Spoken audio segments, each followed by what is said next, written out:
English literary terms में ये हमारी अगली टर्म है पैराबल, मीन्स रमजिया या मजाजिया।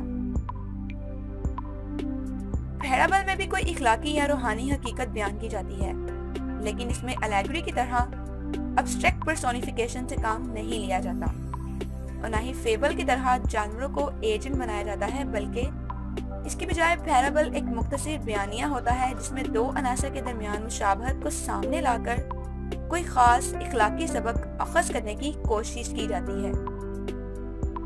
गोस्पल में हजरत ईसा की पैराबल काबिल जिक्र है।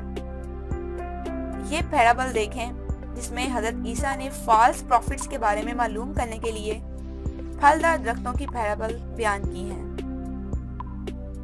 आपको इनकी पहचान इनके फलों से करनी चाहिए। क्या इंसान ने कभी कांटों से अंगूर और खारदार झाड़ियों से अंजीर हासिल किया है? हत्ता कि हर अच्छा दरख्त अच्छा फल पैदा करता है, लेकिन खराब दरख्त से खराब फल ही हासिल होता है। ना तो अच्छे दरख्त से खराब फल और ना ही खराब दरख्त से अच्छा फल लिया जा सकता है। जिस दरख्त से अच्छा फल ना मिले, इसे काट कर ईंधन के लिए इस्तेमाल कर लिया जाता है, जबकि इनके फलों से आप इनकी पहचान कर लेंगे।